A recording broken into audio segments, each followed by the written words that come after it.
చెప్తున్నారు, నేను కూడా మనుషులోనే శరీరాన్ని ఆశ్రయించి ఉండటం వల్ల అని భగవంతుడు గీతాశాస్త్రంలో చెప్పాడు. అంటే కాకపోతే శరీరాన్ని ఆశ్రయించకపోతే మన బుద్ధికి గోచరించదు. ఇవి పక్కన పెడితే బంధనాన్ని విడిచిపెడితే కానీ ఇక్కడ విషయం ఇదంతా ఎందుకు తీసుకొస్తున్నామంటే మనం శరీరంలో ఉన్నటువంటి బంధాన్ని విడిచిపెట్టి అక్కడికి ఉన్న విషయాన్ని మనం గ్రహించాలంటే ఎట్లా అంటే దీనికి ఒక దృష్టాంతం చెప్పాలి. నేను పాఠం చెప్తూ దూరంగా కిటికీ సందులో నుంచి ఒక చెట్టుని చూశాను. చెట్టును చూస్తే చెట్టు సరిగా కనబడలేదు. సరే, దూరంగా ఉన్న చెట్టుని దగ్గరికి వచ్చిన తర్వాత చూచానా, చెట్టు దగ్గరికి వెళ్ళి చూచానా అని రెండు ప్రశ్నలు వేసుకున్నాను. ఇంద్రియాన్ని పట్టుకుని అట్లే చెట్టు దగ్గరికి వెళ్ళిపోతే ఇక్కడ పాఠంలో జరుగుతున్నటువంటి శబ్దం వినపడలేదు. ఇక్కడ తమాషా ఏమిటి, నాకు ప్రశ్న ఏమొచ్చిందంటే ఇక్కడ జరుగుతున్న శబ్దం ఆ చెట్టు దగ్గరికి వెళ్ళలేదు కాబట్టి నేను ఆ చెట్టు దగ్గరికి వెళితే నాకు శబ్దం వినపడలేదు. నడిచి పెడితే కాదండి, మీరు అట్లే ఆ దృశ్యాన్ని చూస్తూ ఉంటే మీ యొక్క మనస్సు ఆ చెట్టు దగ్గరికి వెళ్ళిపోవటం వల్ల ఇక్కడ మీరు ఉన్నటువంటి శబ్దాన్ని వినటం లేదు. అదే సమీపవర్తిగా ఉన్న దృశ్యం మీద లక్ష్యం చేస్తే ఇక్కడ ఉన్న శబ్దం కూడా మనం వినిపిస్తుంది. ఇది మీరు జాగ్రత్తగా గమనించాలి. సమీపవర్తిగా ఉన్నటువంటి దృశ్యం, సమీపవర్తిగా ఉన్న శబ్దం మీరు రక్షించేటప్పుడు సమీపవర్తిగా ఉన్నటువంటి దృశ్యం మీద రక్షిస్తే సమీపవర్తిగా ఉన్న శబ్దం కూడా చేయబోతుంది. ఇది మీకు బాగా అర్థం కావాలి. దూరదేశంలో ఉన్న దృశ్యాన్ని చూడటం మొదలు పెడుతూనే సమీప దేశంలో ఉన్నటువంటి శబ్దం వినపడటం లేదు అంటే ఖచ్చితంగా మన మనస్సు అక్కడికి వెళ్తూ ఉంది అంటే దీన్ని కొంచెం పక్కన పెట్టుకుంది. మనకు బంధం ఎక్కడొచ్చింది చెప్పడానికి చాలా రోజుల క్రితం నేను ఒక దృష్టాంతం చెప్పానండి. హిప్పార్కస్ అనేటువంటి ఒక శాస్త్రవేత్త ఈ భూమి మీద మొత్తం ఒక్క దేశాన్ని విడిచిపెట్టకుండా సంచారం చేయాలనుకున్నాడు. మొత్తం సంచరించేసేయాలి, నేను చూడని దేశం లేదు అన్నట్టుగా సంచారం చేయాలనుకున్నాడు. ఎట్లా చేయాలి అంటే నేను మొదలు పెడితే వెనక్కి రాకుండానే నా ప్రాణం పోవచ్చు. ఈ ప్రశ్నలు ముందర మీరు యోచించుకోవాలి. అంటే హిప్పార్కస్ తర్వాత వాస్కోడి గామా వచ్చాడు. హిప్పార్కస్ యోచించాడు, అవును మనం వెళ్తాము, ఉదాహరణకు సముద్రంలో ఒడ్డులో నుంచి మీరు బయలుదేరారు, 20 మైళ్ళ దూరం తర్వాత ఒడ్డు వచ్చేసిందండి. మీరు ఇప్పుడు యోచిస్తే ఒడ్డుకు ఇటువైపు ఉన్నామా అటువైపు ఉన్నామా అనే విషయం ఆ రోజు తెలియపరుస్తుంది. ఎందుకని వాడికి దిక్సూచి లేదండి ఆ రోజు. అంటే సముద్రం మీద 10 మైళ్ళు వెళితేనే మనం ఇంకా సొంత చోటుకు వెళ్ళలేము. మనం వెళుతున్నటువంటి మార్గాన్ని అనుక్షణము గమనించుకోకపోవటం చేత అంతఃకరణంలో కానీ బాహ్య దేశంలో కానీ మనం సంచరించిన మార్గంలో మళ్ళీ వెనక్కి రాలేకుండా భార్యాపుత్రుడిని పొందలేమేమో అనే భయం చేత అంతఃకరణంలో కూడా మనం పొందనటువంటి భావాల దగ్గరికి వెళ్ళడానికి మనం భయపడుతున్నాం. మీకు బాగా అర్థం కావాలి. బయట పెడుతున్నాం, వెళ్ళేటప్పుడు ఏం చేస్తున్నాం, బయట తిరిగేటప్పుడు మనం వెళ్ళాం అడవిలో, మళ్ళీ వెనక్కి రాలేము, మనం వెనకొచ్చే అనుకున్న దారిలో రాలేము అన్న పరిస్థితి ఇప్పుడు కూడా ఉందండి. ఆకాశంలో వెళ్ళిపోయినారు, మనకు ఆ ఆల్టిట్యూడ్ మీటర్ వాడటం తెలియదు, ఉత్తరంగా పోయినానా దక్షిణంగా వెళ్ళానా తెలియదు. దిక్కు తెలియకుండా వెళ్ళిపోతే నేను పొలాన్ని చోటు ఉన్నాను, ఇప్పుడు నేను పొలాన్ని చోటు ఉన్నానని చెప్తే కానీ మీకు గమ్యగమనాలు సాధ్యపడవు కదా. ఇప్పుడు ఈ గమ్యగమనాలు ఎక్కడొచ్చాయి అంటే హిప్పార్కస్ అప్పుడు యోచించాడు, భూమి మీద మనం సంచారం చేయాలంటే ఒక చోటు నుంచి ఇంకో చోటు వెళ్ళాలంటే భూమి యొక్క పూర్తి రేఖాచిత్రం కాగితం మీదకి రావాలని ప్రతిపాదించిన వాడు. First person who proposed constructing the maps. ఆ తర్వాత చాలా కృషి చేశారు. ఎట్లా వేస్తారు, తిరిగితే కదా గుర్తులు వస్తాయి. అట్లా వెళ్ళాలంటే కూడా భూమి యొక్క చిత్రాన్నంతా మనం ఒక కాగితం మీదకి తీసుకురావాలంటే సాధ్యమైన విషయం కాదు. అవునండి, ఇదంతా మనము బంధాన్ని పొందడం కోసము మాట్లాడుకుంటూ దీని గురించి ఎందుకు మాట్లాడుతున్నాం బట్టి మీకు సందేహం రాకపోతే మర్చిపోకూడదు. కాబట్టి మనం తిరుగుతున్న దేశం మనకు దారి తెలియకపోవటం చేత ఉన్న చోట నుంచి కదలివ్వకుండా చేసేస్తాం. ఎక్కడికైనా వెళ్ళారు, ఎక్కడైనా కొత్త చోటు పెడితే ఎందుకు వెళ్ళారండి మీరు?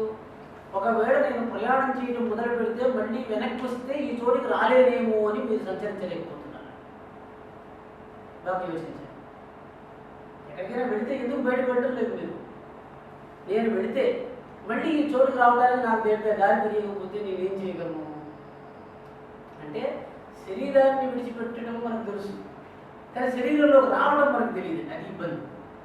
ఆత్మహత్య చేసుకుని శరీరాన్ని విడిచిపెట్టేయడం తెలిసిపోయింది. ఇక్కడ సందర్భం వచ్చింది కాబట్టి మళ్ళీ మీకు తెలియాలి. ఎవరో నేను ఉదయం మాట్లాడుతూ వాళ్ళు చెప్పారండి, అందరూ స్వామి మాటల చేత మనుషుడికి సుఖాన్ని చెప్పడం ఎట్లా అని అడిగాడండి ఎవరు. నేను చెప్పాను, మనందరికీ మాటల చేత చెప్పడం చాలా విషయాలు వచ్చండి. ఎదుటి వ్యక్తికి కావాలంటే మనకున్న కష్టాన్ని ఒక్క మాటతోనే చెప్పి వాడు కష్టపడేటట్టు మనం చేయగలుగుతున్నాం చూడండి. అదే మనకు కలిగిన సుఖాన్ని ఎదుటి వ్యక్తికి ఇవ్వడానికి చాలా కష్టపడుతున్నాం. అంటే లోకంలో దుఃఖ వ్యాప్తిని కలిగించేటువంటి వాచకాల పట్ల మనకు చాలా శక్తి ఉంది, వాటి యొక్క జ్ఞానం చాలా ఉంది. అంటే మన కష్టం కలిగితే ఈ కష్టాన్ని వెంటనే మన సమీపవర్తిగా ఉన్నటువంటి జీవుడి మీదో పదార్థం మీదో నిష్పన్నం చేసి మనం ప్రశాంతమైపోవడానికి యుక్తులు మనకు తెలుసు. అంటే నింద ఒకటి దాంట్లో, అంటే దుఃఖాన్ని వ్యాపింపచేసే యుక్తులు మనకు తెలుసు. అంటే ఏమిటి? నిందిస్తే కష్టపడుతున్నాడు కదా ఎదుటి వ్యక్తి. అదే మీరు మాట్లాడితే, అంటే ఈ యొక్క దృష్టాంతం మీకు మళ్ళీ చెప్పారు. నా మేనకోడలు ఆమె చిన్న పిల్ల కూర్చుని వాళ్ళ అమ్మతో మాట్లాడుతుంది. ఆ పిల్ల సరే మాట్లాడుతూ ఉంటే చూస్తూ ఉన్నాను. ఆమె వచ్చి వాళ్ళ అమ్మ కష్టపడుతుంది, ఏం సరిగా మాట్లాడటం లేదని ఆమె చెప్పాను. నేను అన్నాను, అమ్మ నువ్వు మాట్లాడితే ఆమె కష్టం కలుగుతుంది, నీ శక్తిని వాడి నువ్వు మాట్లాడితే ఆమె సుఖపడేటట్టు ప్రయత్నం చేయాలి. అంటే పిల్లలకు కూడా మనం మాట్లాడితే తల్లిగారు కష్టపడుతున్నారు అని తెలియకుండానే కష్టపెట్టే విద్య వచ్చేసింది. కానీ మనం మాట్లాడుతూ ఉండటం వల్ల తల్లిగారు సంతోషపడతారు అని చెప్పి పిల్లలు ఎవరు చెప్తారు? అంటే అంతఃకరణంలో ఉన్న సుఖాన్ని ఒక వాచకంతో నింపి ఆ వాచకం ద్వారా లోకంలో ఇంకొకరికి చేర్చడానికి చేసినటువంటి వైదిక ప్రయత్నానికి సూక్తమని పేరు. ఈ సందర్భం వచ్చింది కాబట్టి ఇక్కడ మీకు చెప్పారు. సూక్తం అంటే ఏంటి? అంతఃకరణంలో ఒక శాంతిని తీసుకుని ఆ శాంతిని ఒక వాచకంలో నింపి ఆ వాచకాన్ని లోకంలో ప్రసరింపజేసి ఆ శాంతి అక్కడ నిష్పన్నమైనట్టు చూస్తే సూక్తం అయిపోతుంది. ఇక్కడ ఈ వ్యవహారం కాదు. ఇప్పుడు లోకంలో ప్రయాణం చేయడానికి వాహనాలు కదా, ఎందుకు వెళ్ళలేకపోతున్నాము? మొదటిది వాహనం లేకపోవడం చేత వెళ్ళలేకపోతున్నాం. దేహభిన్నమైనటువంటి పదార్థం లోకంలో ఉండటం చేత మనం దేహాన్ని నుంచి బయటపడలేము. హిమాలయాలకు వెళ్ళాము, శరీరం చలి తట్టుకోలేదు కాబట్టి వెళ్ళాలని సంకల్పం ఉన్నా వెళ్ళగలిగేటువంటి పాదాలున్నా చర్మం అనుకూలించకపోవడం చేత ఆ దేశాన్ని విడిచిపెడుతూనే వెళ్ళొద్దు పోగలిగి అక్కడే ఉంచుకున్నాడు. ఇది ఒక ప్రతిబంధం. అంటే లోకంలో శరీర భిన్నమైనటువంటి తత్వం ఒకటి ఉన్నట్టుగా ఎవరు భావిస్తున్నాడో వాడు శరీరాన్ని విడిచిపెట్టి వెళ్ళలేడు. అంటే ఆ బంధాన్ని చేయించాలి. ఇప్పుడు యోగంలో ప్రక్రియ ఏమిటి? శంకర భగవత్పాదులు చెప్పారండి. ఏమిటంటే వ్యాధిశ్చ చికిత్సితాం ప్రతిదినం విక్షౌషధం పుజ్యతాం సాద్వన్నం నతు యాచ్యతాం విధివశాత్ ప్రాప్తేన సంతుష్యతాం. అంటే శీతోష్ణాది అభీప్స్యతాం నిజ కృపాధననిష్ఠుర్య ఉత్సృజ్యతాం. అంటే శీతలము ఉష్ణము అనే భేదాన్ని విడిచిపెడితే కానీ చల్లని దేశాలలో మనం వెళ్ళలేము అని కదా అర్థం. ఎందుకు వదిలిపెట్టాలి? ఎవరు అడిగారండి. అవునండి, ఇవి రెండు వదిలిపెట్టడం వల్ల మనకేం వస్తుంది? శరీరంలో ఉండటానికైతే మీరు శీతలమో లేకపోతే ఉష్ణాన్నో కోరుకోండి. ఉష్ణమండల దేశాలకు నేను సంచారం చెయ్యను అని మీరు అనుకున్నారనుకోండి, మీరు శీతల దేశాలను ఉండిపోతారు కదా. కాబట్టి లోకంలో శీతోష్ణములతో నిమిత్తం లేకుండా సంచారం చేస్తాను అనేటువంటి శక్తి సంపాదించలేనటువంటి వాడు సర్వవ్యాపి కాలేడు. అంటే ఏమిటి? సమశత్రువుచ మిత్రే చాతదా మానవమానయో శీతోష్ణ సుఖ దుఃఖేషు సమస్సంగ వివర్జిత తుల్యలిందాస్తుతిర్మౌని. భక్తి వల్ల కలిగే శక్తి ఏమిటి? ఎత్ర భక్తి విధీయతే తత్ర సర్వగమ్యత్వం విధీయతే. భక్తి కర్మ కదా. భక్తి కర్మ కాబట్టి భక్తిని ఎక్కడ విధించాడో ఆ యొక్క కర్మశక్తి చేత నైపుణ్యం పెరిగి వాడికి శీతోష్ణములతో నిమిత్తం లేకుండా, ఎందుకండి మనం చల్లదనం ఎండదనం ఎందుకు వదిలిపెట్టేయాలి అంటే దానికి ఏదో తాత్వికమైన కారణాలు చెప్తే కాదు. వైకుంఠవాసుడు విష్ణువు సముద్ర మధ్యంలో ఉన్నాడు. హిమాలయాలకు వెళ్ళి కైలాసంకి వెళితేనే చలిగా లేదని కొండ అంత దూరంలోనే ఉండగా వచ్చేసిన వాడు మనతో ఉన్నాడు. చూడండి, మనం వెళ్ళాము, మనకు అర్థమై మనమే చూస్తున్నాం చలిగా ఉంది నేను రాలేను అని అనుకుని ఒక దేశంలో నిలిచిపోయినా చూసారా? అంటే చల్లగా ఉండటం ఎందుకు వదిలిపెట్టాలి? అది వదిలిపెట్టకపోతే మీకు ఎట్లా వదిలిపెడతారు అని చెప్పాలి. మీకు విషయం అర్థమైపోయిందండి. ఎట్లా వదిలిపెడతారండి అంటే, మీకు చల్లగా ఉంది ఉష్ణంగా ఉంది అనేది చెప్పేది పదార్థమా అని అడిగాడు. చెప్పాడు, మీకు జ్వరం వస్తున్నది, లోకంలో విపరీతమైన చలి ఉన్నటువంటి వాడికి ఉన్న దేశంలో ఉంటే కూడా వాడికి జ్వరం వస్తే విపరీతంగా చెమట పట్టిపోతుంది, ఉష్ణం వల్ల. అంటే ప్రపంచమంతా ఉనికిపోతుంటే కూడా ఒకడు నాకు వేడిగా ఉంది అని చెప్పేవాడు ఉన్నాడు. ప్రపంచమంతా వేడిగా ఉంటే నాకు చల్లగా ఉంది అని చెప్పేవాడు ఉన్నాడు. అంటే లోకంలో ఉన్న శీతోష్ణములతో సంబంధం లేకుండా అంతఃకరణంలో ఉన్న శీతోష్ణాలతోనే మనం చలిస్తున్నామని అది మీకు బోధన. అవునా కాదా? యోచించండి. అంటే లోకంలో చల్లదనం ఉన్నా ఒకడికి చలి లేదు, లోకంలో ఉష్ణం ఉన్నా వాడికి వేడి లేదు. ఎక్కడ ఉంది వాడికి? జ్వరం వచ్చేస్తే వెంటనే వాడు నాకు చలి వచ్చేసింది అన్నాడు, అంతే. వాతావరణం వేడిగా ఉన్నాడు. అంటే చూడండి, లోకంతో సంబంధం లేకుండా ఈ శరీరంలో ఉష్ణాన్ని బోధ చేసేటువంటి దేశం ఉన్నది. ఆ దేశానికి మనం వెళ్ళటం నేర్చుకున్నట్లయితే ఉష్ణాన్ని వాడు జయిస్తాడు. ఆ దేశానికి ఎట్లా వెళ్ళాలి? ఇంతకుముందు చెప్పాను కదా, హిప్పార్కస్ వెళుతూ ఉన్నాడు కదా. అంటే మనకు ఉన్నటువంటి అడ్లు ఏమిటండి? చర్మము నేను సహించను అని చెప్పిన చోటికి మీరు వెళ్ళలేదు, అది బంధన.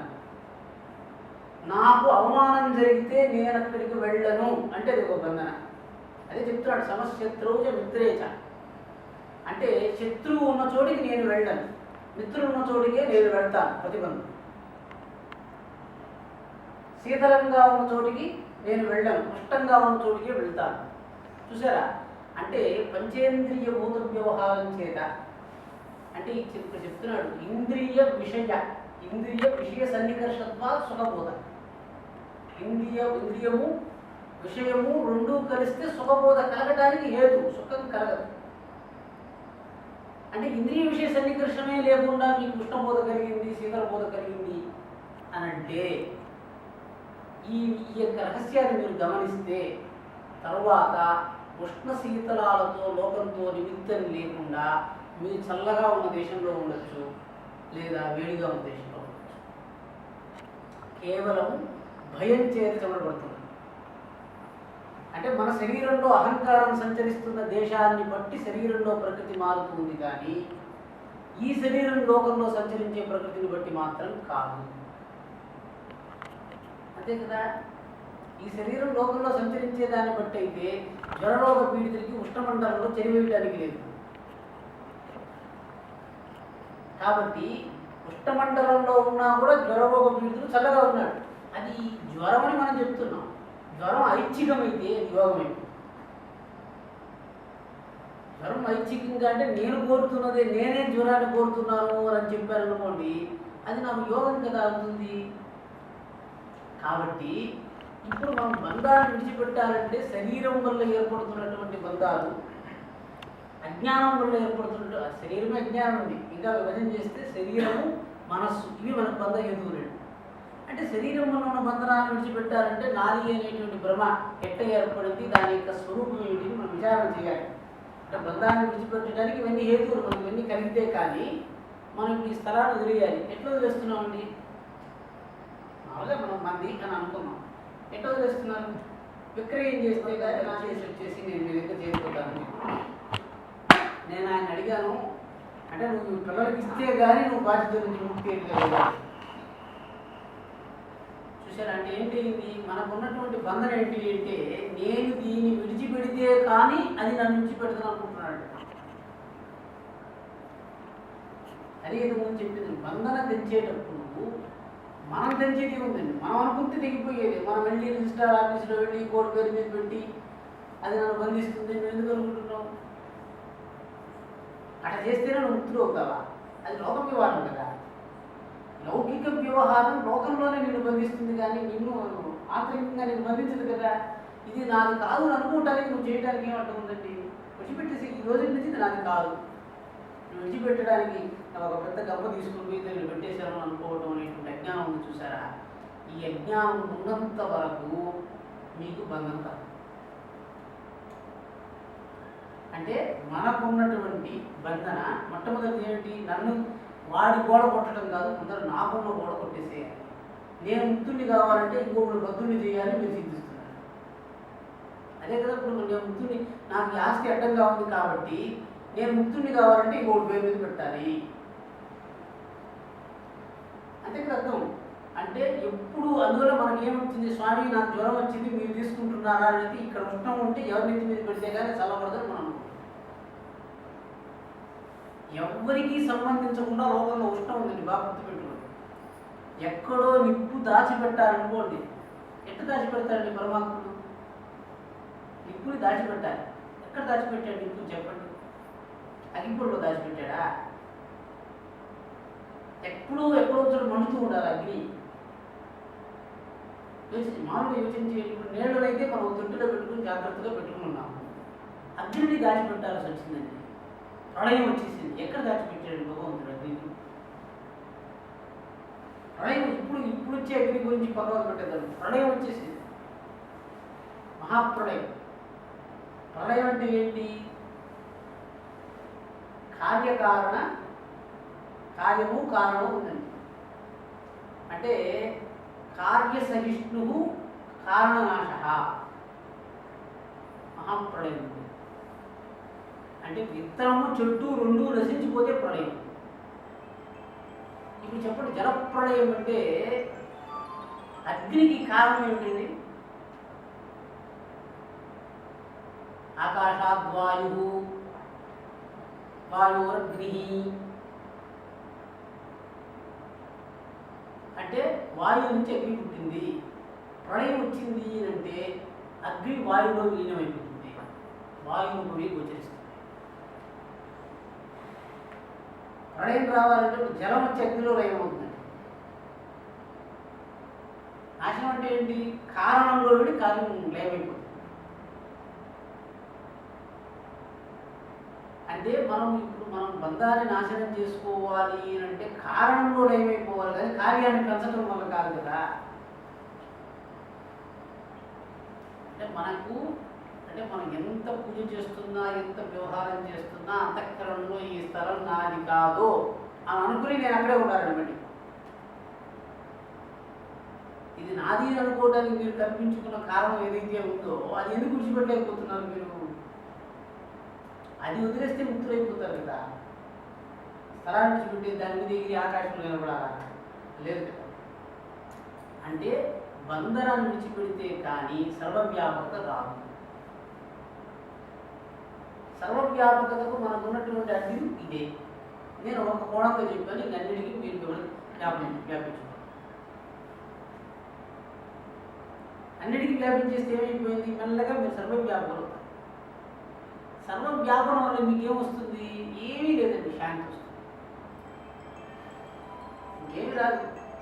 ఇప్పుడు నేను చెప్పినా కదా చల్లగా ఉంటుంది కదా, నన్ను తిడుతూ ఉంటారండి, నేను వెళ్ళాను.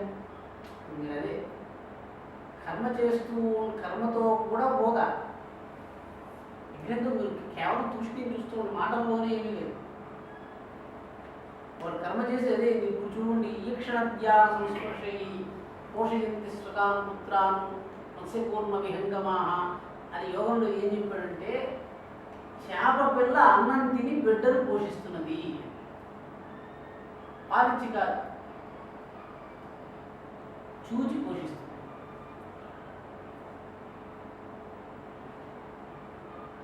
అదే రకంగా కూర్మము ధ్యానం చేసి పోషిస్తుంది, పక్షి స్పర్శించి పోషిస్తుంది.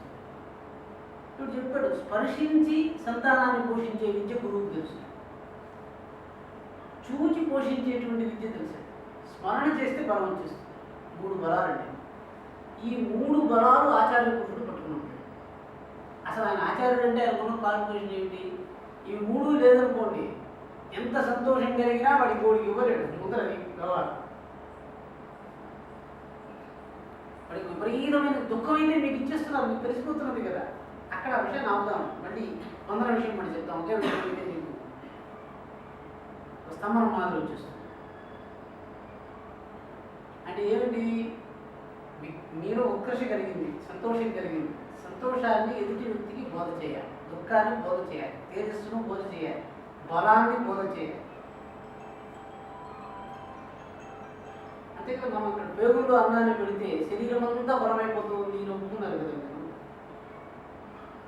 మనం తిన్న అన్న పదార్థాన్ని పేగుల్లో పెడితే శరీరం అంతా బలమైపోతుంది. ఎట్లో అది కూడా అంతే. మీరు అన్న పదార్థాన్ని తీసుకుని పేగుల్లో తీసుకుని పేగులకి దానికి కనెక్షన్ ఉంది కాబట్టి మీరు బలం అవుతుందంటే గాలి వల్ల మీరు బలం అవుతున్నారు. దేని వల్ల బలమైనారు? అన్నం వల్ల బలం అవుతున్నారా, గాలి వల్ల బలం అవుతున్నారు? చెప్పండి. అన్నం లేకుండా మనం 10 రోజులు 15 రోజులు ఉండొచ్చు. నీళ్లు తాగితే ముఖ్యమైనది ప్రాణం, వ్యాప్తి అది. ప్రాణం లేకపోతే మీకు క్షణకాలం లేదండి. ప్రాణాలంబనం ఎక్కువ. ప్రాణం కన్నా ఆపస్సు యొక్క ఆలంబనం ఎక్కువ. ఆపస్సు కన్నా దీని మీద ఆలంబనం తక్కువ. అన్నం మీద ఆలంబనం తక్కువ. మనం అంటే వాయు ద్వారా వాయువు వెళుతుంది కదా. ఇప్పుడు మీకు చెప్పాలంటే వ్యవహారం చెప్పాలి. ఆచార్య పురుషుడు ఎట్లా స్పర్శతో శక్తిని ఇస్తాడు, అటు పట్టుకుంటే శక్తి వచ్చేస్తుందండి. ఎట్టిస్తాడండి? పద్ధతి ఉండాలి కదా. దానికి కూడా ఆయన పట్టుకుంటే శక్తి వచ్చేస్తుంది, ఏం చేస్తే శక్తి పెడుతుంది, ఏం చేస్తే శక్తి ఆగిపోతుంది. చూస్తే ఎట్లా శక్తి ఇచ్చిందండి? మీరు మామూలుగా నేను మాట కోసం చెప్తున్నానండి. చేప పిల్ల చూస్తే శక్తి వచ్చింది అని చెప్తే ఎట్టొచ్చింది మీరు అడగలేదే. అంటే శక్తి వెళ్ళాలి అంటే దానికి ఇప్పుడు చెప్పాను కదా, దృష్టి నేత్ర వృత్తులు ఉన్నాయండి. నేత్ర వృత్తులు అంటే ఏంటంటే కంటితోనే చేసే పనులు ఉన్నాయి. ఉపరంభక వృత్తి అంటే మనం లోకంలో దాన్ని చూసి మనం ఇక్కడ బలాన్ని పెట్టుకుంటూ ఉంటాం. రాజు గారు ఎవరు అని చర్చిస్తూ ఉంటాడు. వీడు చెప్పారండి 2014 తర్వాత ఈయన రాజు అవుతాడంటే వీడు ప్రాణాలు నీ మీదే నిలుపుకున్నట్టే ఎప్పుడు అవుతాడు ఎప్పుడు అని చూస్తున్నాడు కదా. ఆశ మనస్సుని భవిష్యత్తు మీద లగ్నం చేస్తే దానికి ఆశలు పేరు. అంటే మీకు అన్నంతో కాదు, ఆశతో బతుకుతున్నాను, ఏమి లేదని ఆశతోనే బతుకుతున్నాను మనం చెప్తున్నాం కదా. ఆశతో బతుకుతున్నానంటే ఇప్పుడు ఆశ బతికిస్తున్నది, భయంతో ప్రాణం విడిచిపెట్టిస్తున్నాడు. అంటే మీకు ఇవన్నీ ఎందుకు చెప్తున్నాను అంటే బంధనం తెలుసుకోవడానికి ఒకటి. మనం ప్రయత్నం మనం ఏదో ఒకటి చదివేసి కాకుండా ఒక వాక్యాన్ని తీసుకుని ఆ వాక్యాన్ని విచారణ చేస్తూ మనం మన యొక్క దీంట్లో ఎట్లా దాన్ని వ్యాపింపజేస్తాము అని మనం ప్రయత్నం చేస్తూ చేయకపోతే మొత్తం చదివి కంఠస్థం చేసినా కూడా ప్రయోజనం లేదు. అందుకోసం ఏమిటి బంధన? బంధన అంటే ఏమిటి? ఒక్కొక్క అవయవానికి ఒక్కొక్కరు పెట్టుకున్నాం. మన ఏవ మనుష్యాణం కారణం బంధనం మోక్షం. మనస్సు బంధనకి ఎట్లా కారణం ఏంది? యోచించండి. ఇప్పుడు నేను ఆయన వాస్కోడి గామా వచ్చాడు కదా, మీరేం చేస్తారంటే నడిచిపోతూ ఉన్నారు. కొంత దూరం అవుతారు, మళ్ళీ ఇంటికి వెళ్ళలేనేమో అని వెనక్కి వచ్చేసారు. చూడండి, అంటే ఈ శ్వాస మనస్సు దగ్గరికి లయమయ్యే చోటికి వెళ్ళి అటు దాటిందనంటే వాడు మోచుకుతాడు. మనం మనస్సు లోపల కేవలం ఇంత దేశం వరకు వెళ్ళగలం, ఆ పైన మనం వెళ్ళలేము. భయం ఉంటే కానీ వెళ్ళలేము. మేము అంటే ఇక్కడ మైండ్లో మనం అంటే వెళ్ళలేము అని మీకు ఎట్లా తెలుస్తుంది అంటే మామూలుగా కొన్ని దృష్టాంతాలు. ఇప్పుడు మీకు నోరు ఉన్నది కదండి, నాలుగులో లాలోత్పత్తి జరుగుతుంది కదా. అన్నాన్ని చూస్తే కానీ లాలాస్రావం జరగదు. శక్తులు ఇప్పుడు చూద్దాం, శక్తులు ఎట్లున్నాయి. అన్న దర్శనం చేస్తే కానీ లాలాస్రావం జరగటం. అంటే అన్నాన్ని చూస్తే కానీ మీ మనస్సులో లాలను ప్రేరేపించే చోటు మీరు వెళ్ళలేకపోతున్నారు. అసహ్యత కలిగితే కానీ ఇప్పుడు లాలాస్రావం 2 రకాలు. మళ్ళీ అలా చెప్పారు. లాల శ్రమించిందండి, ద్వేషం చేత వచ్చినటువంటి లాలను విడిచిపెడతాం, ప్రీతి చేత వచ్చిన లాలను మిగుతాం. అలాగే లాలాసనం 2 సందర్భాలు వస్తుంది. ఏదైనా మామిడి పండు స్నానం చేస్తే లాల ఉత్పత్తి అయితే దాన్ని మింగుతాం. ఇది మనం తినకూడని పదార్థాన్ని స్మరిస్తే లాల ఉత్పత్తి జరిగితే దాన్ని మింగితే ద్వేషం మిగబడుతుంది. అందులో ఉమ్మేస్తున్నాం, ఆ లాలను తూ అని ఉమ్మేస్తున్నాం. దాన్ని కూడా మింగొచ్చు కదా. దాన్ని మింగితే ఏమవుతుంది? ద్వేషం జీర్ణమైపోతుంది. అంటే పదార్థం ద్వేషం కలిసిపోయింది కదా. ఆ లాల ఎందుకు ఉత్పత్తి అయింది? ద్వేషం వల్ల కదా. అన్న పదార్థాన్ని చూస్తే ప్రీతి వల్ల ఉత్పత్తి అయిన లాల, మన పదార్థాన్ని చూస్తే ద్వేషం వల్ల ఉత్పత్తి అయింది. రెండింటికి లాల ఉత్పత్తి అయింది. ద్వేషం వల్ల కలిగిన లాలను ఉమ్మేస్తున్నాం, ప్రీతి వల్ల కలిగిన లాలను మిగులుతున్నాం. దుఃఖం వల్ల కూడా అశ్రుపాతం కలిగింది, సుఖం వల్ల కూడా అశ్రుపాతం కలిగింది. శరీరంలో భయం వల్ల కూడా కండరాలు కర్మ చేస్తుంది, ప్రీతి వల్ల కూడా కండరాలు కర్మ చేస్తుంది. అంటే మనం ఇప్పుడు ఏ ఏ కర్మల్ని ఎవరితో పెట్టి చెయ్యాలి? ఇప్పుడు మనకి ఎక్కడో హిమాలయాలకు వెళ్ళామండి. వెళ్ళడానికి మేము ఏం చేసామంటే, ఎవరో ఒక ఆయన, ఇంతకు పూర్వం ఒక ఆయన వెళ్ళొచ్చాడు, ఆయన మమ్మల్ని తీసుకెళ్తాడు అని ఆయన పెట్టుకున్నాం. అంటే ఆ దేశాన్నంతా సంచరించి వచ్చిన వాడు ఒకడు ఉన్నాడు, అక్కడ ఏ ఇబ్బంది లేదు, మీరు రావచ్చు అంటే ఆయన ఆ మాట చెప్పడానికి ఆయన వెళితే ఇబ్బంది లేదు, అటు అనుకుని ఇద్దరు తీసుకెళ్తే అప్పుడు పడిపోయినాడు. అప్పుడు ఆయన ఏం చెప్తాడు? ఓహో, నేను వెళితే పడలేదు, మీరు వెళితే పడతాడో లేదో తెలియదు మళ్ళీ అని చెప్పాడు. లేకపోతే సంజయ్ నాన్న ఎట్టు వస్తుందండి యోచించి. ఇప్పుడు మనమే అనుభవం అనుకుంటున్నాం, ప్రపంచం అంతా ఏం చెప్తుందంటే అనుభవం లేనివాడు మనల్ని ఏం చేయలేడు. వాస్తవంగా అనుభవాలు 2 రకాలు. నేను వెళ్ళగలను అనే అనుభవం ఉందండి నాకు. రెండో అనుభవం నేను తీసుకెళ్ళగలను అనేది రెండో అనుభవం. నేను వెళ్ళగలను అని అనుభవం ఉన్నవాడు కేవలం వాడు వెళ్తాడు. నేను తీసుకెళ్ళగలను అని అనుకున్నవాడు ఎవరో ఒకరు తీసుకెళ్ళి వచ్చి ఉంటాడు. ఈ 2 అనుభవాలు రాకపోతే వాడికి ఆచార్యత్వం రాదు. అంటే గురువు ఎట్టయిపోయినాడంటే మీరు గురువుగా కూర్చుని మాట్లాడుతున్నాడు కాకుండా, వాడు నేను వెళ్ళగలను, నేను తీసుకువెళ్ళగలను, వెళ్ళగలను, తీసుకుని రాగలను అని 2 స్థితులు పాటిస్తాడు. ఇక్కడ కాదండి, మనస్సులో ధ్యానం చేసేటప్పుడు ఏమవుతుందంటే ఇంద్రియములు వెళ్ళలేనిటువంటి చోటికి వెళ్ళిపోతారండి వాడు. అక్కడ యద్గత్వా నడివర్తంతే తద్దామ పరమమ్మ మనకు వెళ్తాడు వాడు, రాడు వెనక్కి. కేవలం పరమాత్ముడు లోకస్పర్శ కలిగించగలిగిన వాడు మాత్రమే వెళ్ళి మళ్ళీ లోకస్పర్శ కలిగించి వెనక్కి తీసుకొచ్చి శరీరంలో స్థాపిస్తాడు. లేకపోతే ధ్యాన కాలంలో వాడు ఇంటిని కూడా వదిలిపెట్టేసి వెళ్ళిపోతాడు.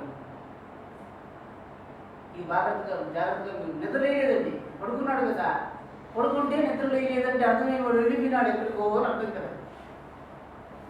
చనిపోవాల్సిన పని లేదు, పడుకున్నాడు, శరీరంలో అన్నీ జరుగుతూ ఉంది, అట్లే వెళ్ళిపోయినాడు. ఎందుకు వెళ్ళిపోయినాడు? ఎక్కడికి వెళ్ళాడో తెలియని చోటుకు వెళ్ళిపోయినాడు. శరీరాన్ని కూడా వదిలిపెట్టి వెళ్ళిపోయినాడు. ఆయన ప్రియమైనటువంటి వాహనాలు వదిలిపెట్టి వెళ్ళిపోయినాడు. ఎందుకంటే దానికన్నా ప్రియమైనది. మనం ఏం చేస్తుంటామంటే నాకు భార్య అంటే ఇష్టం, పిల్లలంటే ఇష్టం అనుకుంటుంటాం. ధ్యానం చేసేటప్పుడు జాగ్రత్తగా వాళ్ళని వేరు చేసి అక్కడ సుఖస్థానానికి చేరుస్తూనే అక్కడికి వెళ్ళి సుఖం పొందిన వెంటనే వాడు మన వెనక్కి రాడు. ఇప్పుడు గొప్పతనం ఏమిటి అని భగవంతుడు చెప్తున్నాడు. అజోగిసన్ అవ్యయాత్మాసన్ భూతానాం ఈశ్వరో విసన్ ప్రకృతిం స్వామధిష్టాయ సంభవామ్యాత్మమాయ అన్నాడు. ఎందుకు ఈ మాట చెప్పాల్సి వచ్చిందంటే భగవంతుడు ఆయన పరమసుఖ స్థానాన్ని తెలిసి కూడా ఇదే దేశంలో ఉండి మోక్షాన్ని అనుభవించలేదు. అదేశకాలకి అంటే ఆ దేశంలో ఉంటేనే సుఖం ఉంటుంది అని అక్కడికి వెళ్ళి సుఖం పొందేవాళ్ళు అక్కడికి వెళ్ళి ఇక్కడికి రాలేదు. యద్గత్వా ననివర్తంతే తద్దాం పరమమ్మ అని శాస్త్రంలో చెప్పిన వాక్యం చేత గమన దేశం మోక్ష దేశం అయిపోతే మళ్ళీ ననివర్తదేన అయిపోయిందన్నాడు, వెనక్కి రాడని చెప్పి. పరమాత్ముడు సర్వవ్యాపక శక్తి చేత ఆయన ఎక్కడ ఉంటే సత్తామాత్రకం చేత శక్తి చేత మోక్షాన్ని కలిగే శక్తితో ఉంటాడు. అంటే ఏంటి? అంటే సంసారంలో ఉన్న ఇంద్రియ విషయముల చేత ఆకర్షింపబడకుండా ఉండి ఇంద్రియములతో ఉండగలిగిన సత్త వస్తే కానీ వాడికి అన్ని చోట్ల ముక్తి రాదు. ముక్తి అంటే ఏంటి? చూస్తున్నది నన్ను మార్చే భయం అండి. మీరు ఇప్పుడు ముక్తి గురించి యోచించండి. మీరు ముక్తులు ఎప్పుడు ముక్తి వచ్చినట్టు మీకు తెలుస్తుందంటే నియమం కదా. నియమం అని చెప్పారు కదా. ఇప్పుడు మనందరం నియమం ఏం చేస్తున్నామంటే మామూలుగా ఒకరు మనం అయ్యా డాక్టర్ గారు చెప్పారు మీకు మోకాళ్ళ నొప్పులు వచ్చిందండి, మీరు ఇంక మీద కుర్చీలో కూర్చుండండి, వాడు కాపాడింది ఏముందండి?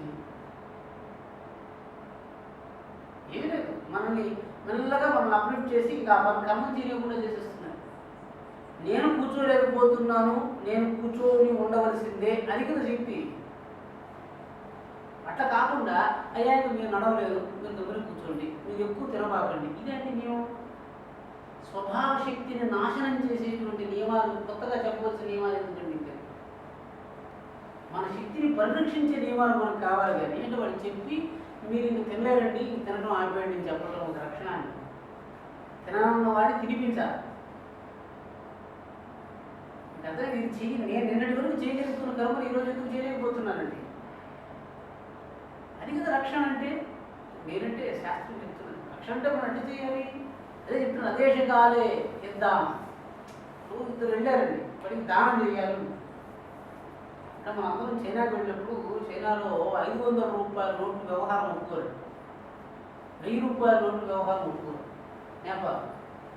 ఇప్పుడు మన దగ్గర అంటే ఎవరో ఎవరిని అడిగాను, మీ దగ్గర 2,000-3,000 రూపాయలు డబ్బు ఉన్నట్టుగా ఉంది, 1000 రూపాయల నోటు ఉంటే పట్టుకుంటే ప్రమాదం కదా, ఏం చేస్తారు?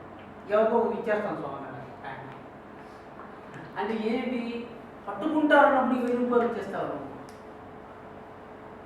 అంటే నువ్వు ఇచ్చేటువంటి దానము వాడు ఇంటి వరకు తీసుకువెళ్ళి భోగిస్తే కానీ ఆ దానకర్మంలో ఉన్న పుణ్యం నీకు రాదని లేదు. నువ్వు ఇస్తున్న దానము అదేశంలో ఇస్తే అది దానకర్మ కాదు అని చెప్పి. అదేశము అకాలము, ఆకలి వేరప్పుడు ఇచ్చినటువంటి అన్నం అదేశం. అంటే ఇప్పుడు అక్కడ డబ్బు తీసుకుంటే వాడిని దొంగలు పట్టుకుంటారు. నువ్వు ఇవ్వాలంటే ఇంటికి తీసుకుని వచ్చి కదా ఇవ్వాలి కదా. అంటే ఏంటి మనం ఏం చేసాము అంటే ఇంక నేను చచ్చేటప్పుడు ఇస్తాడండి. అదే అకాలం అంటే మరణాసన్న సమయంలో ఇంకా పట్టుకుని వెళ్ళలేదు కాబట్టి దానం ఇచ్చేస్తున్నాడు. ఆ దానకర్మ రక్షించదు, ముక్తి చేయదు. దానం అంటే ఎందుకని? పదార్థ వ్యామోహం లేదు మనం తెలుసుకోవడానికి మనం చేసే కర్మ అంటే. దానం చేయటం వల్ల మనకు ముక్తి ఎందుకు వస్తుంది? వస్తువులు ఇచ్చేస్తే ముక్తి ఎందుకు వస్తుందండి? ఎప్పుడైనా యోచించండి. అది ఇచ్చేస్తే నాకు ముక్తి రావడం, నేను స్వర్గానికి వెళ్ళడానికి దానికి ఏమైనా సంబంధం ఉందా? యోచించండి. నా దగ్గర వస్తువులతో ఇచ్చేస్తున్నాను, అనవసరం, దానికి మీకు సంబంధం లేదు. మీరు దానం చేయడం ఎందుకంటే నేను పట్టుకోగలను విడిచిపెట్టగలను అని చెప్పి మీకు తెలియాలండి. ఎప్పుడు చచ్చేటప్పుడు విడిచిపెడితే మీకు ముక్తి వచ్చేది. చచ్చేటప్పుడు కూడా విడిచిపెట్టలేని వాడు ఒకడు ఉన్నాడు, అది వేరే విషయం, అది మరి మాట్లాడు. చచ్చేటప్పుడు అందుకే చెప్తున్నాడు, మన కఠోపనిషత్తులో చెప్తున్నాడు ఏమండి? పీతోదక జగదృణ దుగ్ధదోహ నిరింద్రియా ఆనందానాం తేలోకాస్తాన్ని సాధన. అంటే మాట వరసకు ఇచ్చేటువంటి దానాలు కావు, మోక్షం గురించి చెప్తున్నాను. దానం అంటే ఏంటి?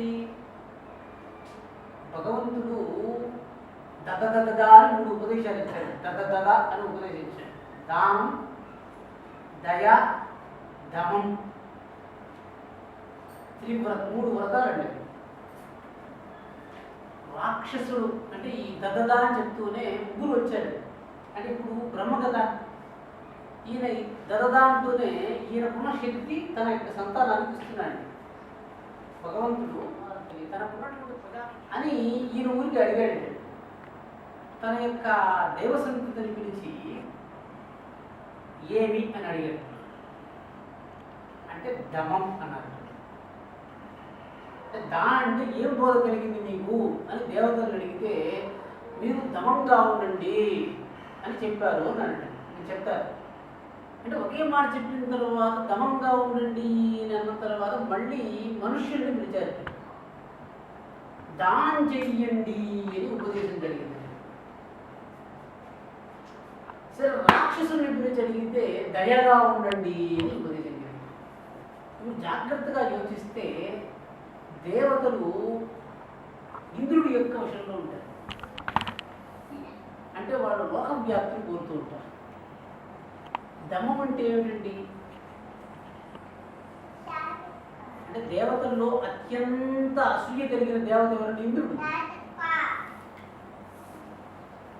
ఇంద్రుడికి ఎక్కువ అసూయ ఏంటి? ఎట్లా తెలుస్తుంది? ఎవరన్నా తపస్సు చేస్తుంటే ఆపేస్తున్నాడు కదా. ఎవరన్నా తపస్సు చేస్తే ఎవరో వచ్చి ఇంద్రుడు చేత ఎవరో నేను ఎక్కడో దారి దొరకాలని చెప్తూ ఉంటే వాడు ఒక మాట అడిగారు, ఇంద్రుడు మన కోసం వచ్చి అంత నిజమైన పని చేస్తాడా అని అడిగారు. వాస్తవంగా ఇంద్రుడి విశ్వం అంటే ఇంతే, ప్రపంచం ఇంకేమీ లేదు, ఇది ఒక్కటే విశ్వం. మీరు తపస్సు చేస్తూనే ఇంద్రియాలు మిమ్మల్ని ఆటంకపరచడమే ఇంద్రుడి యొక్క పని. మీరు లోపలికి వెళ్ళి అంతఃకరణంతో శాంతిగా ఉంటాము అనుకుంటే ఇంద్రియాలను మిమ్మల్ని బయటికి తీసుకెళ్ళాలనుకోవడమే ఇంద్రుడి యొక్క వ్యవహారం. మనం ఏం చేస్తున్నాము? ఇవన్నీ లేకుండా నేను సుఖంగా ఉంటాను అని చెప్పడం మొదలు పెడుతూనే ఆయన ఆకర్షిస్తాడు. ఇప్పుడు దేవత ఏం చేయాలి? దమశక్తిని వాడాలి. అంటే ఇంద్రియ పరావర్త్య స్థాపనం స్వస్వగోళకి, అంటే అంతరింద్రియ నిగ్రహం శమం, బాహ్యేంద్రియ నిగ్రహం దమం. అంటే దేవతలకి బయటికి వెళ్ళాలని కోరుకుంటుంది కాబట్టి వాళ్ళు దమం చేయమని చెప్పిన వాళ్ళ శక్తి లేదు అక్కడ. సరే రాక్షసులు కదా, వాళ్ళు క్రూర స్వరూపులు. వాళ్ళకి ఏం చేయాల్సి వచ్చింది అంటే వాళ్ళకి మనకి ఇది లేదు వాళ్ళకి తెలిసిపోతున్నది. ఈయన ఉపదేశం ఇస్తూనే అయ్యా నేను దయగా ఉండాలి అని వాళ్ళకి ఉపదేశం జరిగిందండి. నేను మరి చెప్తానండి, దయగా ఉండాలంటే ఏం చేయాలండి చెప్పండి? నిజంగా మనకు తెలియదండి. దయ చూపండి అంటే మీరు ఏం చేస్తారు? దానం అంటే ఏం చేస్తారు? నాకు తెలియదండి. దయకు దానానికి మనం ఇవ్వటమే చేస్తున్నాం కదా, సంప్రదాయకరమైన ఇవ్వటమే. భూతేభ్యో బలి అన్నాడు, అది అక్కడ దానం కాదు కదా. పంచమి, ఒక చోట చతుర్థి, మనం వస్తువులు ఇస్తున్నామంటే దానానికి ఏం చేస్తారు, దయకి ఏం చేస్తారు అని. మూడవది దాక్షిణ్యం. అంటే వాసక నేను మామూలుగా నేను చెప్పాను కదా, మాటలు ఏమీ తెలియకుండా అన్నీ కలగాపురంగా ఉంటే చైనా వాళ్ళందరూ ఒకరుగా ఉన్నట్టుగా కనిపిస్తుంది. కానీ వాళ్ళందరూ వేరు వేరు కదా. అంటే అన్ని భావాలు ఒకటిగా ముద్దయిపోయి ఉండటం చేత సంస్కృతంలో ఉన్న 2600 క్రియాపదాలు ఉన్నా కూడా పెద్దవాళ్ళని గౌరవంతో చూస్తూ నేను విచారిస్తూ వస్తున్నాను. ఎవరికి కూడా 70-80 క్రియలు గట్టిగా తెలియదు. ఎందుకంటే 70-80 క్రియలకు మించి ఈ శరీరంలో ఏం చేయాలనే విషయం తెలియటం లేదు. మీరు బాగా కంప్యూటర్ ప్రోగ్రామ్ రాస్తుంటారండి. ఈ కంప్యూటర్ ప్రోగ్రామ్ రాసేటప్పుడు ఒక్కొక్క పదాన్ని వాడితే కంప్యూటర్లో ఒక్కొక్క శక్తి వస్తుంది. అదే కదా, ఒక పదాన్ని వాడితే ఒక ప్రోగ్రామ్. అది పెద్ద పెద్ద వ్యవహారాలు జరుగుతున్నాయి. అక్కడ ఉన్నది ఢిల్లీలో ఉన్నదాన్ని కంట్రోల్ చేస్తుంది ఇక్కడ కూర్చొని. ప్రోగ్రామ్ కదా, అది యంత్రమే కదా. ఈ యంత్రాన్ని నడిపించడానికి ఉన్నటువంటి 2600 క్రియాపదాల జ్ఞానం కేవలం క్రియారూపం ధరించినట్టు చేయగలిగితే వాడు మహామంత్రవేత్త. అంటే ఏమిటి? అంతఃకరణాన్ని ఈ 2670 క్రియాలకి మేము అడుగుతున్న దానం అంటే ఏం చేస్తారు? ఇవ్వటానికి దానానికి భేదం ఏమిటి? దదామి దాన క్రియకు దానం అనేది క్రియ కదండి. అది ఇప్పుడు చెప్తారంటే దానానికి ఏదో ప్రక్రియ ఉంది. అంటే ఇప్పుడు ఇన్ని యోచిస్తే భగవంతుడు తనకున్నటువంటి బోధ చేసి నేనేం చెప్పానని భగవంతుడు చెప్పకుండా మీరేం తెలుసుకున్నారని అడిగాడు. అది చెప్పడం కోసం ఇదంతా చెప్పాను. నేనేం చెప్పాను మీకు అని ఆయన చెప్పలేదండి. ఎందుకని? నేనేం చెప్పానని చెప్తే కూడా వాడికి బోధ రాదు. వాడికి ఏం తెలిసిందని నేను తెలుసుకోవాలి. కానీ నేనే గురువు ఏం చెప్తున్నాడని కాదు, శిష్యుడికి ఏం తెలుస్తున్నది అని గురువు పరిశీలిస్తున్నారు. ఇది గురువు యొక్క క్రియలో ప్రధానమైంది. నేను చెప్పేశాను వేదంతా వల్లే చేశాను అంటే వ్యవహారం లేదు. ఏం చెప్పాను, ఏం విన్నాం అంటే కేవలం గురువు చూస్తున్నాడండి, ఇది విన్నాను అని చెప్పేంత వరకు ఆయన పంపడాడు అంతే. చాందోగ్య ఉపనిషత్తులో ఆయన శ్వేతకేతు వీళ్ళందరూ గురువు గారి దగ్గర ఉండి 3 సత్రాలు ఉండిపోవటము, 3 సత్రాలు ఉండేంతవరకు ఏం చెప్పారంటే 3 సంవత్సరాల తర్వాత ఆయన్ని వెళ్ళారు. ఈయన చెప్పింది చెప్పలేదండి. ఆయన అడుగుతూ ఉన్నాడు ఏమర్థమైంది అని అడిగాడు. ఏమర్థమైంది అని చెప్పే పర్యంతం ఈయన కావాల్సింది ఆయన చెప్పాలండి.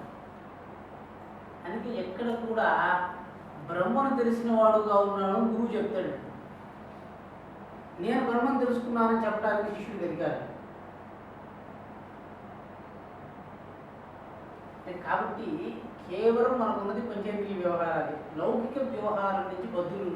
లౌకిక వ్యవహారం చేయండి. ఎట్లా చేయాలి? కర్మణ్య అభిప్రవృత్తోపి కర్మణాను లిప్యతే. వాస్తవంగా ఏంటంటే కర్మయందు ప్రవర్తించినా కూడా కర్మ చేత తగులుపడకుండా శాంతిగా ఉండటం నేర్చుకోండి. ఎట్లా తెలుస్తుంది మీకు? అది కర్మ చేస్తే మీకు భయం వచ్చేస్తుందండి. ఎవరు? ఒక ఆయన శతకం పెట్టాడు, అది ఎప్పుడైనా రిటైర్ అయిపోయినా అయిపోయినా మన దగ్గర ఉండేది సహేంద్రో తక్షకాయ స్వాహ అయిపోతుంది అని భయపడుతున్నాడు కదా, ఆయన ఎట్లా ముక్తులవుతాడు చెప్పండి. మీకు ముక్తి గురించి కర్మముక్తి ఏమిటి? ఎవడో ఒకడు పెద్ద రాష్ట్రాన్నే పరిపాలించాడు, ఉన్నట్టుండి ఒక చోటుకు వచ్చాడు, నేను ఆయన క్లియర్ భగవంతుడిని సప్రమాణంగా చెప్పినా కూడా ముక్తి రాలేదని. ఎట్లా ముక్తులు అవుతాడో చెప్పండి. నేను కర్మ స్వచ్ఛంగా చేశాను, నేను ముక్తిగా ఉన్నాను అనుకోవడం ఎట్లా? అది తెలియాలి. గీతాశాస్త్రంలో శ్లోకాలు మనం చదువుతున్నాం. కర్మని అభిప్రవృత్తోపి కర్మణాను లిప్యతే అని చెప్పాడండి. కర్మయందు ఉండే కర్మ చేత తగులపడకుండా శాంతిగా ఉండే శక్తి మీకు తెలియాలి. వేరే వాళ్ళని చెప్పాల్సిన పని లేదు.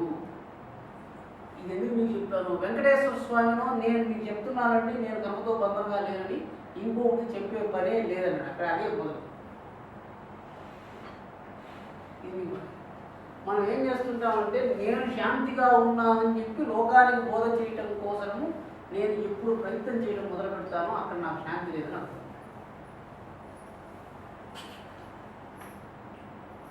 అంతే కదా. నేను ధనవంతుడిని ఎవరైనా చెప్పుకుంటున్నారంటే లోకంలో అప్పులున్న వాళ్ళే చేతికి బంగారం గడియాలు వేసుకుని తిరుగుతుంటారు. అప్పు లేని వాడు ప్రశాంతంగా ఉన్నాను. బంగారం ఎవరు బంగారం వేసుకుంటున్నాడు అనుకోబోతుంది మామూలుగా చెప్తున్నాడు. అప్పులున్నవాడు ఎందుకని నా దగ్గర ధనం ఉంది, నువ్వు నిర్భయంగా ఉండు, నువ్వు ధనం ఉంది నిర్భయంగా ఉందని చెప్తున్నాడు. అంటే వాస్తవంగా మీరు ఏదైనా మహిమ నుంచి చెప్తే లోకంలో మనం ఇప్పుడు దివ్యశక్తులు అంటే మనసు తెలుసుకోవడం ఎంతసేపు ప్రత్యేక జ్ఞానం అంటే అది తెలిసిపోయిన తర్వాత మీరు ఏం చేయగలుగుతారు అది కూడా మీకు చెప్పాలి. మీరు లోకంలో నేను మీకు చెప్పాలండి, ఏదో ఒక పేదానికి అంటే ఈ దివ్యం అనే మాట గురించి చెప్తున్నానండి. మన దివ్యశక్తులు ఏదో అపోహ ఏదో ఉంది, లోకానికన్నా బరువుగా ఉంటే మీకు ఏమండి అని మా జష్టశక్తులు ఉన్నాయి. వాళ్ళకి ప్రపంచంలో ఉండేవాడికంతా బరువుగా అయిపోతాడు. ఏం చేయాలనుకుంటున్నారు దాన్ని మీరు చెప్పండి. మీరు ఏం చేయాలనుకుంటున్నారో చెప్తే మనం దాన్ని బట్టి యోచిస్తాం. బరువుగా ఉండటం వల్ల మీరు లోకంలో ఉన్న డబ్బు సంపాదిస్తామని అనుకోవటం లేదు కదా, మీకు ధనం ప్రయోజనం కాదు కదా. అట్లయితే ఒక సిద్ధిని సంపాదించిన తర్వాత ఆ సిద్ధి వల్ల మీకున్న లోక కార్యం అని చెప్పండి.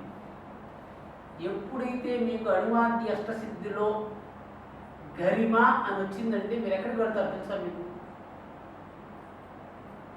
విశ్వం యొక్క కేంద్రానికి వెళ్ళిపోతారండి. అంతే. అంటే ఎవరు గరిమా సిద్ధిని పొందుతారో వాళ్ళ లోకంలో ఉన్న బరువంతా ఆకర్షింపబడే చోటు పెడతారు. అంతే కదా. ఇప్పుడు ఆ సిద్ధి వల్ల అంటే నేను మొత్తం బరువులు నేనే వహిస్తున్నాను, దిక్పాలకులు వహిస్తున్నాను, వాడు గరిమా సిద్ధి కలిగి ఉంటాడు. మనకు అనవసరం ఉండదు. అంటే మీరు బరువుగా ఉన్నారు కాబట్టి బరువు తగ్గిపోవాలి కదా ప్రయత్నం చేస్తున్నారు. బరువుని పట్టుకునే శక్తి ఎందుకు కావాలి మీకు? అని డాక్టర్ గారు మీకు ఎక్కువ బరువు అయిపోతున్నారండి తగ్గించండి అంటే దాన్ని తగ్గించడానికి మనకు నేను చెప్పేది ఆ బరువు గురించి కాదు, నేను గరిమిరాల గురించి చెప్తున్నాను. మన శరీరంలో ఉండే బరువులంతా తీసుకునే చోటు ఉంటుందండి. దాని గురించి అంటే మనం ఈ తపస్సులు ఇవన్నీ చేసి సాధించాలనుకున్నటువంటి ఒకటి అంటే దీనికి దృష్టాంతంగా కూడా చెప్తూ మీకు సారాంశాన్ని చెప్పి విడిచిపెట్టాను. మామూలుగా అప్పుడు ఈత కొడుతున్నాను నీడలో, నేను కూడా పెడుతున్నాను. సరే, నేను చాలా కాలం యోచించాను. ఒక శరీరం నీడలో మునిగిపోయి ఒక 15 లేకపోతే అర్ధగంట గంట కాలం కంట తేలిపోతుంది. స్వభావత నీళ్లలో తేలిపోయేటువంటి శరీరము ప్రయత్నం చేసి ఎందుకు తేల్చబడుతుందని చెప్పండి. వాస్తవంగా శరీరం నీడలోనే 2 గంటలు 3 గంటలు ఉన్నదంటే తేలిపోతుంది. మనం ఎందుకు ప్రయత్నం చేసి తేలడానికి ప్రయత్నం చేస్తున్నాము అంటే శరీరానికి స్వభావతగా మునిగే లక్షణం లేదు. మునిగే లక్షణం శరీరంలో ఉన్నటువంటి చైతన్యానికి ఉన్న ఒక గుణానికి ఉంది, అది చెప్పాలి ఉంది. అందువల్లే యోగులు తేలగలుగుతున్నారు నేల. శరీరమే మునిగే స్వభావం కలిగి ఉంటే చనిపోయే శరీరం తేలదు.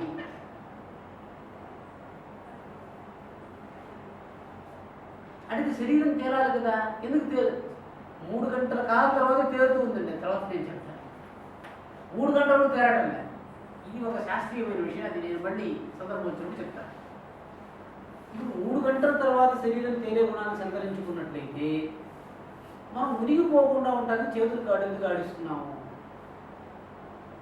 అంటే భయం ఉండటం వల్ల శరీరము చాలా బరువులు పొందుతుంది. శరీరంలో అత్యంత బరువైనది భయము. అందువల్ల భయం వస్తూనే మన చేతుల్లో ఉన్న కండరాలు బిగుసుకుని అపాయ భ్రాంతి చేత ఎముకలు పట్టేసుకుంటుంది.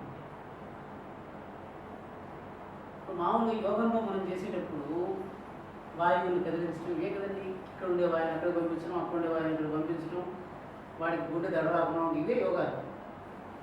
అంటే మన శరీరంలో ఉన్న కండరాలను బిగించి పట్టుకోగలిగే శక్తి భయానికి ఉంటే భయం నీడలో ఉంచేస్తుంది.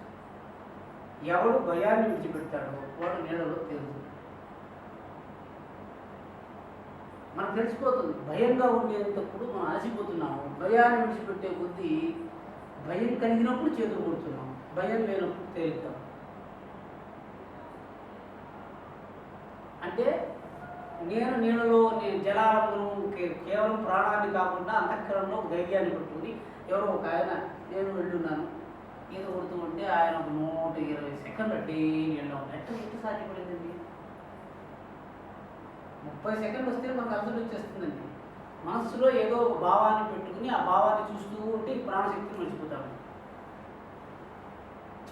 ఎవడో ఒక పని చేస్తున్నాడు, ఆయనకి ఇంట్లో అవమానం జరుగుతుంది. ఎట్టండి ఆయన బతుకుతున్నాడంటే బయట ఆఫీసులో అందరూ గౌరవిస్తారండి అని అనుకున్నాడు. ఆయన ఆఫీస్కి వెళ్ళిపోతూ ఉంటాడు కదా. అంటే ఒక్క చోట సుఖం